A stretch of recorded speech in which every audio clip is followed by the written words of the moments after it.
Hello traders, welcome back to our channel. നമ്മുടെ channel Nifty and bank Nifty അനാലിസിന്റെ ഏറ്റവും പുതിയൊരു വീഡിയോയിലേക്ക് നിങ്ങൾക്ക് എല്ലാവർക്കും ഒരിക്കൽ കൂടി സ്വാഗതം. ഞാൻ വോയിസ് പാണക്കാട്. സോ എങ്ങനെ ഉണ്ടായിരുന്നു ഇന്നത്തെ മാർക്കറ്റ്? അത്യാവശ്യം നല്ല കൺഫ്യൂസിംഗ് എന്ന് പറഞ്ഞാൽ നല്ല കൺഫ്യൂസിംഗ് ആയിട്ടുള്ള പ്രോപ്പർ ഒരു സൈഡ് വേസ് മാർക്കറ്റ് ആയിരുന്നു നമ്മുടെ ബാങ്ക് നിഫ്റ്റിയിൽ ഉണ്ടായിട്ടുള്ളത്. എൻ്റെ ട്രേഡുകൾ ഒന്ന് നോക്കുകയാണെന്നുണ്ടെങ്കിൽ എനിക്കൊരു 3-4 ട്രേഡ് ഉണ്ടായിരുന്നു. എൻ്റെ ട്രേഡ് ഇന്നത്തെ ദിവസം പ്രോപ്പർ സ്കാൽപ്പിംഗ് എന്നുള്ള രീതിയിൽ മാത്രമാണ് ഞാൻ ട്രേഡിനെ പ്ലാൻ ചെയ്തിട്ടുള്ളത്. ആൻഡ് ആ ഒരു ട്രേഡ് ഞാൻ പ്ലാൻ ചെയ്യുന്ന സമയത്ത് തന്നെ ബൈ എടുത്തോ സെൽ എടുത്തോ എന്നുള്ളതല്ല, അങ്ങനെ ഞാൻ എവിടെയും പറയാറില്ല. എൻ്റെ വ്യൂ എന്താണ് എന്നുള്ളത് ഞാൻ ക്ലിയർ ആയിട്ട് അപ്ഡേറ്റ് ചെയ്തിട്ടുണ്ടായിരുന്നു. ഞാൻ നോക്കുകയാണെന്നുണ്ടെങ്കിൽ ഇന്നലെ ഉണ്ടാക്കിയ ലോസ് എന്താണോ അതിൻ്റെ ഒരു 40-45% ഇന്ന് എനിക്ക് റിക്കവർ ചെയ്യാൻ പറ്റി. ആൻഡ് ഒന്നാമത്തെ കാര്യം എന്താ വെച്ചാൽ ഇന്ന് പ്രോപ്പർ സൈഡ് വേസ് മാർക്കറ്റ് അല്ലേ. സോ അതുകൊണ്ട് ഭയങ്കരമായിട്ടുള്ള ഒരു ട്രേഡോ കാര്യങ്ങളോ ഒന്നും നടന്നിട്ടില്ല, ചെറിയ ചെറിയ ട്രേഡുകൾ മാത്രമാണ്. ആൻഡ് അതേ ഒരു സമയത്ത് നിഫ്റ്റിയിൽ നോക്കുകയാണെന്നുണ്ടെങ്കിൽ ഞാൻ ഇന്നൊരു ട്രേഡ് ഞാൻ പ്രോപ്പറായിട്ട് പറഞ്ഞിട്ടുണ്ടായിരുന്നു, താഴെ പ്രോപ്പറായിട്ട് വർക്ക് ആയിട്ടുണ്ട്. നിഫ്റ്റിയിലാണെന്നുണ്ടെങ്കിൽ ചെറിയൊരു പോയിന്റേ വന്നിട്ടുള്ളൂ. ബാങ്ക് നിഫ്റ്റിയിലാണെന്നുണ്ടെങ്കിൽ ഐ തിങ്ക് ഒരു 100+ പോയിന്റ്സിന്റെ ഒരു ഷാർപ്പ് മൂവ് ഉണ്ടായിട്ടുണ്ടായിരുന്നു.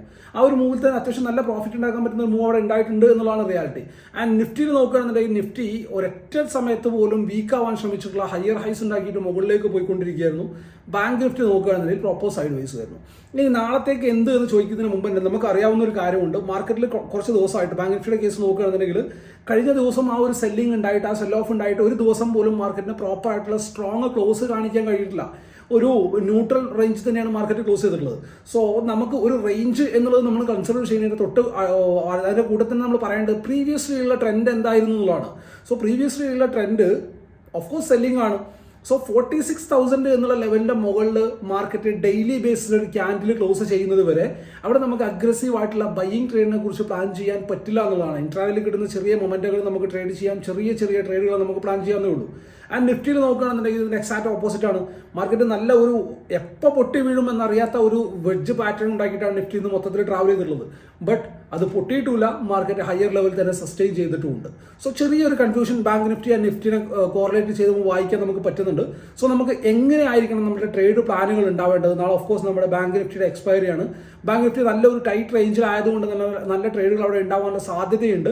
സോ എങ്ങനെയാണ് നമ്മുടെ ട്രേഡുകൾ ഉണ്ടാവേണ്ടത്, എന്തൊക്കെയായിരുന്നു നമ്മൾ ഇന്ന് ഡിസ്കസ് ചെയ്ത് എങ്ങനെയൊക്കെയാണ് മാർക്കറ്റ് ടേൺ ഔട്ട് ചെയ്തിട്ടുള്ളത് എന്നുള്ളതൊക്കെ ഡീറ്റെയിൽ ആയിട്ട് നോക്കാം. വീഡിയോയിലേക്ക് പോവാം.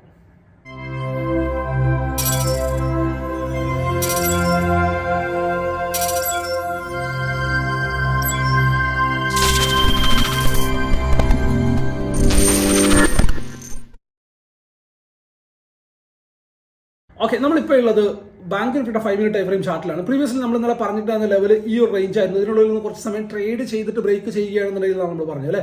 ആൻഡ് അത് നേരെ താഴത്തേക്ക് വീണു, എഗെയിൻ ഒന്ന് മുകളിലേക്ക് പോകാൻ നോക്കി, എഗെയിൻ ഒന്ന് താഴേക്ക് വീണുള്ളതാണ്. സോ ഞാൻ ഇന്നിവിടെ പറഞ്ഞിട്ടുണ്ടായിരുന്ന ലെവൽ എന്ന് പറഞ്ഞാൽ നമുക്ക് ടെലഗ്രാം ചാനലിലേക്ക് പോകാം, നമുക്ക് നോക്കാം എങ്ങനെയാണ് പറഞ്ഞിട്ടുണ്ടായിരുന്നത്. ഓക്കെ, 820, 21, 820, 45, 650. ഞാൻ ഓഫ് കോഴ്സ് ഞാൻ ഫിനിഫ്റ്റിനെ പറയാൻ എന്തുകൊണ്ടാണ് വെച്ചാൽ ഫിനിഫ്റ്റിൽ പ്രോപ്പർ എക്സ്പയറി ആയതുകൊണ്ട് തന്നെ അതിനകത്തൊരു സൈഡ് വേസ് മൊമെന്റം വന്നു കഴിഞ്ഞാൽ നമ്മൾ ട്രാപ്പ് ആവാനുള്ള സാധ്യത വെരി ഹൈ ആണ്. ആൻഡ് അത് മാത്രമല്ല മാർക്കറ്റ് നിൽക്കുന്നത് നമ്മൾ ആ ഒരു പറഞ്ഞ ആ ഒരു റേഞ്ചിന്റെ ഉള്ളിൽ തന്നെ ആയിരുന്നു. അതിന്റെ മുകളിലേക്ക് മാർക്കറ്റ് ഒരിക്കൽ പോലും സ്ട്രോങ് ആവാനായിട്ട് ശ്രമിച്ചിട്ടില്ല. ആൻഡ് നമ്മൾ ബ്രേക്ക്ഔട്ടിന്റെ ലെവൽ ഡിസ്കസ് ചെയ്ത ലെവൽസിനെ എങ്ങനെ ട്രേഡ് ചെയ്യാം എന്ന് പറഞ്ഞ ആ ഒരു വീഡിയോയിൽ നമ്മൾ ഇതൊക്കെ ക്ലിയർ ആയിട്ട് പറഞ്ഞിട്ടുള്ള കാര്യമാണ്. സോ അതുകൊണ്ട് മാത്രമാണ് ഞാൻ അവിടെ ഫിനിഫ്റ്റിനെ നമ്മുടെ ടോക്കിലേക്ക് കൊണ്ടുവരാഞ്ഞത്. സോ 650 ആൻഡ് 820 ആണ് ഞാൻ പറഞ്ഞിട്ടുള്ള ലെവൽ. ആൻഡ് അതിനുശേഷം ചെറിയൊരു മൂവ് മാത്രമേ നമുക്ക് അവിടെ നിഫ്റ്റിയിൽ വന്നിട്ടുള്ളൂ. ബട്ട് ഓഫ് കോഴ്സ് നമ്മൾ ആ ഒരു സമയത്ത് ബാങ്ക് നിഫ്റ്റിയിൽ നോക്കുകയാണെന്നുണ്ടെങ്കിൽ 650 ആയിരുന്നു ഞാൻ പറഞ്ഞിട്ടുള്ള ലെവൽ. 650 ഈ ഒരു ക്യാൻഡിൽ താഴെ ക്ലോസ് ചെയ്തു. ആൻഡ് അതിനുശേഷം നല്ല ഒരു ഒറ്റ അഗ്രസീവ് ക്യാൻഡിൽ വന്നു, ഒരു 130 അടുത്തോളം പോയിന്റ്സ് കിട്ടി. ആൻഡ് അത് കഴിഞ്ഞിട്ട് ഇമ്പോർട്ടൻ്റ് ആയിട്ടുള്ള കാര്യം എന്ന് വെച്ചാൽ ഈ ഒരു പോയിന്റിൽ വെച്ചിട്ട് ഓക്കെ ഞാൻ അവിടെ പ്രോഫിറ്റ് ബുക്ക് ചെയ്യണം അല്ലെങ്കിൽ സ്റ്റോപ്പ് ലോസിനെ ട്രയൽ ചെയ്യുന്ന കാര്യമൊക്കെ ഞാൻ പറഞ്ഞിട്ടുണ്ടായിരുന്നു. ആൻഡ് 12.6 പ്രൈസ് മുകളിൽ സസ്റ്റെയിൻ ചെയ്യാനുള്ള ചാൻസ് കുറവാണെന്ന് ഞാൻ പറഞ്ഞിട്ടുണ്ടായിരുന്നു. 12.6. സോ ഈ ഒരു ക്യാൻഡിൽ കഴിഞ്ഞിട്ടാണ്. സോ ഞാനവിടെ പറഞ്ഞത് സിയിലിരിക്കുന്ന ഒരു സ്ട്രിക്റ്റ് ആയിട്ട് സ്റ്റോപ്പ് ലോസിനെ കീപ്പ് ചെയ്യണം എന്നുള്ള പറഞ്ഞത്. If anyone in long keep strict stop loss എന്നുള്ള പറഞ്ഞത്. സോ അത് കഴിഞ്ഞിട്ട് ഇവിടുന്ന് നല്ല രീതിയിൽ ഒരു ചെറിയ ഫോൾ നമുക്ക് കാണിച്ചു എന്നുള്ളതാണ്. ആൻഡ് അതിനുശേഷം ഇവിടുന്ന് മാർക്കറ്റ് റിവേഴ്സ് ചാൻസ് ഞാൻ പ്രതീക്ഷിച്ചിട്ടുണ്ടായിരുന്നു. ബട്ട് അത് വന്നില്ല. ഞാൻ ഇവിടുന്ന് ട്രെൻഡ് ലൈൻ്റെ ബ്രേക്ക്ഔട്ട് ട്രേഡ് എടുക്കാന്നുള്ള പ്ലാൻ ചെയ്തിട്ടുണ്ടായിരുന്നത്. ബട്ട് ഇനീഷ്യലി ആ ഒരു ബ്രേക്ക്ഔട്ടോ കാര്യങ്ങളൊന്നും ഉണ്ടായിട്ടില്ല. അതുകൊണ്ട് തന്നെ ഞാൻ ആ ഒരു ട്രേഡിലേക്ക് പോയിട്ടില്ല എന്നുള്ളതാണ്. അങ്ങനെ അഗ്രസീവ് ആയിട്ടുള്ള ട്രേഡ് ഞാൻ പ്ലാൻ ചെയ്തിട്ടില്ല. സോ ഇവിടെ പ്രോപ്പറായിട്ട് ഒരു ട്രെൻഡ് ലൈൻ വരുന്നുണ്ടായിരുന്നു മാർക്കറ്റിൽ. ഇവിടുന്ന് ഈ ഒരു ലെവലിൽ നോക്കിക്കഴിഞ്ഞാൽ ഇവിടെ ഒരു ട്രെൻഡ് ലൈൻ വരുന്നുണ്ടായിരുന്നു. സോ ഇതിൻ്റെ ബ്രേക്ക്ഔട്ട് ആയിരുന്നു ഞാൻ പ്ലാൻ ചെയ്തിട്ടുണ്ടായിരുന്നത്. ബട്ട് അത് നമുക്ക് ആക്റ്റീവായി കിട്ടിയില്ല. ആൻഡ് അതിനുശേഷം ചെറിയൊരു ഫോളോ കൂടി അവിടെ വന്നിട്ടുമുണ്ട് ഓഫ് കോഴ്സ്. സോ ഇങ്ങനെയൊക്കെയാണ് മാർക്കറ്റ് ഉണ്ടായിട്ടുള്ളത്. ബട്ട് 15-minute ടൈം ഫ്രെയിം ചാർട്ടിൽ നോക്കിക്കഴിഞ്ഞാൽ നമുക്ക് കാണാൻ പറ്റും ഇത് പ്രോപ്പർ ആയിട്ടൊരു റേഞ്ച് ബൗണ്ട് മാർക്കറ്റ് ആയിരുന്നു എന്നുള്ളത് അല്ലേ. സോ നമ്മൾ നാളത്തേക്ക് നോക്കുകയാണെന്നുണ്ടെങ്കിൽ നാളെ ബാങ്ക് നിഫ്റ്റിയുടെ എക്സ്പയറി ആണ്. ഇമ്പോർട്ടൻ്റ് ആയിട്ട് നമുക്ക് വരാൻ പോകുന്ന പോയിന്റ് എന്ന് പറഞ്ഞാൽ ഈ ഒരു പോയിന്റ് തന്നെയാണ് 45,550 എന്നുള്ള പോയിന്റ്, 45,555 ഓർ 550 എന്നുള്ള point. On the upper side നമ്മൾ നോക്കുകയാണെന്നുണ്ടെങ്കിൽ ഈ ഒരു ലെവല്. സോ ഈ ഒരു രണ്ട് ലെവല് ക്രൂഷ്യലാണ്. 840, 850 എന്നുള്ള ഈ ഒരു ലെവലും അതുപോലെ തന്നെ 550 എന്നുള്ള ഈ ഒരു ലെവലും. സോ മാർക്കറ്റ് ഇൻ ബിറ്റ്വീൻ ഈ ഒരു റേഞ്ചിന്റെ ഉള്ളിലാണെന്നുണ്ടെങ്കിൽ ഇതിനകത്ത് നമ്മൾ നാളെ തുടർന്നു കഴിഞ്ഞാൽ സൈഡ് വൈസ് ആയിട്ട് നമ്മൾ പ്രീമിയം ഡീക്ക് ആയി പോകുന്നുള്ളത് മാത്രമേ ഉള്ളൂ. സോ നമുക്ക് ഏറ്റവും നല്ല ട്രേഡുകൾ വരാൻ പോകുന്നു. നാളെ മാർക്കറ്റ് ഈ ഒരു റേഞ്ചിന്റെ ഉള്ളിൽ തന്നെ ഓപ്പൺ ചെയ്തിട്ട് ഒരു ആഫ്റ്റർനൂൺ വരെ ഈ ഒരു റേഞ്ചിന്റെ ഉള്ളിൽ ട്രേഡ് ചെയ്തതിന് ശേഷം ഈ ഒരു ലെവലിനെ താഴത്തേക്കോ മുകളിലേക്കോ ബ്രേക്ക് ചെയ്യുകയാണെന്നുണ്ടെങ്കിൽ അവിടെ നമുക്ക് നല്ലൊരു ട്രേഡ് വരാനുള്ള പ്രോബബിലിറ്റി ഉണ്ട്. നല്ലൊരു ട്രേഡ് നമുക്ക് വരാൻ സാധ്യതയുണ്ട്. നമ്മൾ ഓപ്ഷൻ ചെയ്ത് നോക്കുകയാണെന്നുണ്ടെങ്കിലും നമുക്ക് കാണാൻ പറ്റുന്ന ഒരു കാര്യം തന്നെയാണ്. നല്ലൊരു ട്രേഡ് നമുക്ക് വരാൻ സാധ്യതയുണ്ട്. ഇനി എന്താണ് market gap up or gap down ആണ് ഉണ്ടാവുന്നതെങ്കിലോ, മാർക്കറ്റ് ഗ്യാപ്പ് അപ്പ് ആണ് ഉണ്ടാവുന്നതെങ്കിൽ പ്രോപ്പറായിട്ട് ഞാനിവിടെ വെയിറ്റ് ചെയ്യും. 46,000 എന്നുള്ള ലെവലിന്റെ മുകളിൽ മാർക്കറ്റ് എങ്ങനെ ബിഹേവ് ചെയ്യുന്നു എന്നുള്ളതായിരിക്കും എൻ്റെ കൺസേൺ ഉണ്ടാവുക. 46,000 മുകളിൽ ഡെയിലി ടൈം ഫ്രെയിം ചാർട്ടിൽ ഒരു പ്രോപ്പർ ക്യാൻഡിൽ ക്ലോസ് ഒക്കെ കിട്ടിക്കഴിഞ്ഞാൽ വീണ്ടും നമുക്ക് മുകളിലേക്കുള്ള ട്രേഡിനെ അഗ്രസീവായിട്ട് പ്ലാൻ ചെയ്യാൻ പറ്റും. ഓറൽസ് ഇതിന് താഴെയാണ് മാർക്കറ്റ് നിൽക്കുന്നതെങ്കിൽ മുകളിലേക്കുള്ള ട്രേഡുകൾ ചെറുതായിട്ടൊന്ന് നിന്നാൽ തന്നെ പ്രീമിയം ഡിക്ക് ഭയങ്കരമായിട്ട് വരുന്നതാണ്. സോ ആ ഒരു രീതിയിൽ വേണം നമ്മൾ മാർക്കറ്റിനെ കാണാനായിട്ട്. സോ താഴത്തേക്കാണ് ബ്രേക്ക് ചെയ്യുന്നതെങ്കിൽ ഈ റേഞ്ചിന്റെ ഉള്ളിൽ നിന്നിട്ടാണ് മാർക്കറ്റ് ബ്രേക്ക് തരുന്നതെങ്കിൽ 850യുടെ മുകളിലായിട്ട് ഫസ്റ്റ് ടാർഗറ്റ് ആയിട്ട് നമുക്ക് 46,000 തന്നെ നമുക്ക് പ്ലേസ് ചെയ്യാൻ പറ്റും. ആൻഡ് 46,000ന്റെ മുകളിലായിട്ട് മാർക്കറ്റിന് സസ്റ്റെയിൻ ചെയ്യാൻ പറ്റും. 46,200 എന്നുള്ള ലെവലിലേക്ക് മാർക്കറ്റ് അപ്രോച്ച് ചെയ്യുന്നതായിട്ട് കാണാൻ പറ്റും.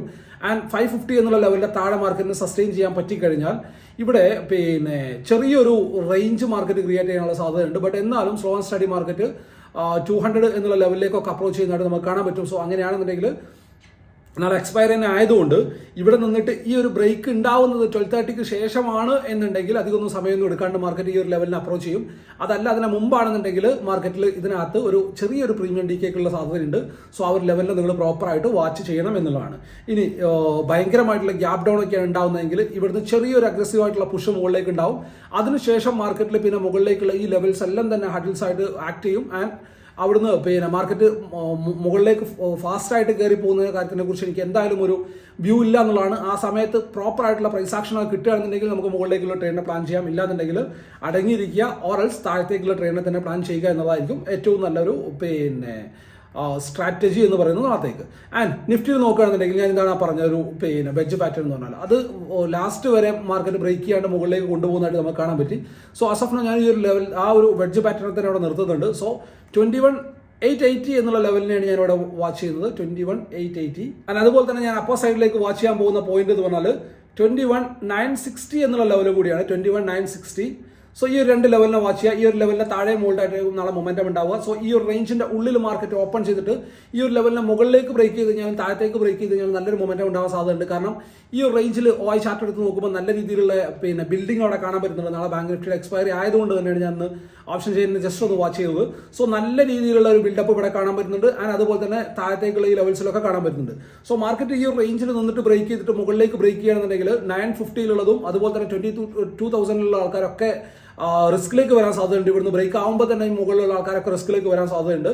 സോ 147 എങ്ങാണ്ട് അർദ്ധമണിയിൽ പ്രീമിയം ഉണ്ട്. സോ അങ്ങനെയാണെന്നുണ്ടെങ്കിൽ മുകളിലേക്ക് ഷൂട്ട് ആവുകയാണെന്നുണ്ടെങ്കിൽ നല്ല രീതിയിലുള്ള ഒരു കവറിംഗ് ഇവിടുന്ന് ഉണ്ടാവും. അങ്ങനെയാണെന്നുണ്ടെങ്കിൽ ഒരു ഷാർപ്പ് മൊമെന്റം ആവാനും 22,000 അഗെയിൻ ടെസ്റ്റ് ചെയ്യാനും ഒക്കെ ഉള്ള സാധ്യത അവിടെ ഉണ്ട്.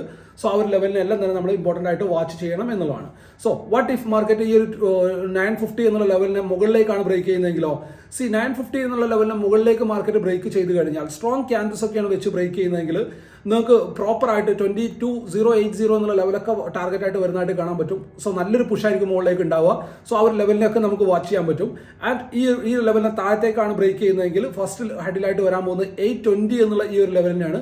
820ക്ക് താഴെ വന്നു കഴിഞ്ഞാൽ മാർക്കറ്റ് അഗെയിൻ താഴത്തേക്ക് ഈ ഒരു ലോവർ ലെവലിനെയൊക്കെ ടെസ്റ്റ് ചെയ്യാനായിട്ട് വരുന്നതായിട്ട് കാണാൻ പറ്റും. 730 എന്നുള്ള ലെവലിലേക്കൊക്കെ മാർക്കറ്റ് അപ്രോച്ച് ചെയ്യുന്നതായിട്ട് നമുക്ക് കാണാൻ പറ്റും. സോ ആ ഒരു ലെവലിനെല്ലാം തന്നെ നമ്മൾ വാച്ച് ചെയ്യണം എന്നുള്ളതാണ്. ഇനി എന്താണ് നിഫ്റ്റി ഫിൻ സർവീസിൽ നമ്മൾ നാളത്തേക്ക് വാച്ച് ചെയ്യേണ്ട ലെവൽസ് എന്ന് പറഞ്ഞാൽ നിഫ്റ്റി ഫിൻ സർവീസ് ഒന്ന് പ്രോപ്പറായിട്ട് നോക്കുകയാണെന്നുണ്ടെങ്കിൽ നമ്മൾ ആ പറഞ്ഞ ഒരു ലെവലിന്റെ ഉള്ളിൽ തന്നെയാണ് കളിച്ചിട്ടുള്ളത്. ഭയങ്കരമായിട്ടുള്ളൊരു മൊമെന്റം ഒന്നും കാണിച്ചിട്ടില്ല എന്നുള്ളതാണ് നമ്മൾ നല്ല ക്ലിയർ ആയിട്ട് ഇവിടെ ഒരു റേഞ്ച് ബൗണ്ട് മാർക്കറ്റ് ഐഡന്റിഫൈ ചെയ്ത പോയിന്റ് ആയിരുന്നു ഇത്. സോ എഗെയിൻ നാളത്തേക്ക് നോക്കുകയാണെന്നുണ്ടെങ്കിൽ നിഫ്റ്റി ഫിൻ സർവീസിൽ നോക്കുകയാണെന്നുണ്ടെങ്കിൽ 20,400 ഓൺ ദ ലോവർ സൈഡ് നോക്കുകയാണെന്നുണ്ടെങ്കിൽ 20,320 എന്നുള്ള അല്ലെങ്കിൽ 300 എന്നുള്ള ഈ ഒരു ലെവലിൽ നമുക്ക് എടുക്കാൻ പറ്റും. സോ ഈ ഒരു റേഞ്ചിന്റെ താഴെ മുകളിലായിട്ടായിരിക്കും മൊമെന്റം ഉണ്ടാവുക. മുകളിലേക്കാണെന്നുണ്ടെങ്കിലും ആൻഡ് താഴത്തേക്കാണെന്നുണ്ടെങ്കിലും നല്ല റേഞ്ച് ഉണ്ട് മാർക്കറ്റിന് മൂവ് ചെയ്യാനായിട്ട്. സോ ആ ഒരു ലെവലിലെല്ലാം തന്നെ നമുക്ക് വാച്ച് ചെയ്യാൻ പറ്റും എന്നുള്ളതാണ്. ആൻഡ് 200 താഴത്തേക്കാണ് ബ്രേക്ക് ചെയ്യുന്നതെങ്കിൽ ഫസ്റ്റ് ലെവൽ വരാൻ പോകുന്നത് ഈ 240 എന്നുള്ള ലെവലായിരിക്കും. അതിനെ കൂടി മാർക്കറ്റിന് ബ്രേക്ക് ചെയ്യാൻ പറ്റിക്കഴിഞ്ഞാൽ മാർക്കറ്റ് നല്ല ഒരു ഫ്രീ ഫോൾ തന്നെ താഴത്തേക്ക് കാണിക്കാൻ സാധ്യതയുണ്ട്. സോ ആ ഒരു ലെവലിനെ കൂടെ പ്രോപ്പറായിട്ട് വാച്ച് ചെയ്യണം എന്നുള്ളതാണ്. ഇനി എന്താണ് ഹെവി വെയിറ്റ് സ്റ്റോക്കുകൾ നമ്മൾ നാളത്തേക്ക് വാച്ച് ചെയ്യേണ്ടത്? HDFC ബാങ്കിൽ നോക്കുകയാണെന്നുണ്ടെങ്കിൽ ഇന്ന് നമ്മൾ അതായത് പ്രീവിയസ് ഡേ നമ്മൾ പറഞ്ഞുകൊണ്ടിരുന്ന ആ ഒരു റേഞ്ചിന്റെ അടുത്ത് തന്നെയായിട്ട് മാർക്കറ്റ് കറങ്ങിക്കൊണ്ടിരിക്കുകയാണ്. സോ ഇവിടെ ഉണ്ടാക്കിയിട്ടുള്ള ഈ ഒരു ബേസിലേക്ക് നമ്മൾ മാർക്കറ്റിനെ ഷിഫ്റ്റ് ചെയ്യാണ്, റേഞ്ചിനെ ഷിഫ്റ്റ് ചെയ്യാണ്. 1434 എന്നുള്ള ഈ ഒരു ലെവലിനെ വാച്ച് ചെയ്യുക. and അതുപോലെ തന്നെ മുകളിലേക്ക് നോക്കുകയാണെന്നുണ്ടെങ്കിൽ 1450 എന്നുള്ള ഈ ഒരു ലെവലിനെ വാച്ച് ചെയ്യുക. ഈ ഒരു രണ്ട് ലെവലിന്റെ മുകളിൽ താഴെ പോയി കഴിഞ്ഞാൽ ക്ലിയർ ആയിട്ടുള്ള മൊമെന്റം HDFC കാണിക്കാൻ സാധ്യതയുണ്ട്. സോ ആ ഒരു ലെവലിനെ പ്രോപ്പറായിട്ട് വാച്ച് ചെയ്യണം. ആൻഡ് അതുപോലെ തന്നെ നമ്മൾ ICICI ബാങ്കിൽ ഇന്നലെ പറഞ്ഞിട്ടുള്ള സെയിം ലെവലിനാണ് 1020 എന്നുള്ള ലെവൽ. 1020 താഴെ ICICI ബാങ്ക് വന്നു കഴിഞ്ഞാൽ വീക്ക്നസ് ഉണ്ടാവാൻ സാധ്യതയുണ്ട്. സോ ആ ഒരു ലെവലിനെ പ്രോപ്പറായിട്ട് വാച്ച് ചെയ്യുക. ആൻഡ് ആക്സിസ് ബാങ്കിൽ നോക്കുകയാണെന്നുണ്ടെങ്കിൽ ഇവിടെ നമ്മൾ ഇന്നലെ പറഞ്ഞ ലെവലായിരുന്നു അല്ലേ, അതിന്റെ താഴത്തേക്ക് ബ്രേക്ക് ചെയ്തു. ആൻഡ് അഗെയിൻ മുകളിൽ പോയിട്ട് ഫേക്ക് അടിച്ച് ഇവിടുന്ന് 5 മിനിറ്റ് ടൈം ഫ്രെയിം ചാർട്ടിൽ നോക്കിയാൽ നമുക്ക് കാണാൻ പറ്റും. സോ ഇവിടുന്ന് ഈ ഒരു ക്യാൻഡിലിന്റെ താഴെ പ്രോപ്പറായിട്ട് ഒരു ക്യാൻഡിൽ ക്ലോസ് ചെയ്യുന്ന ഇതാണ്. അതിന്റെ താഴത്തേക്ക് മാർക്കറ്റ് പോയിട്ടില്ല.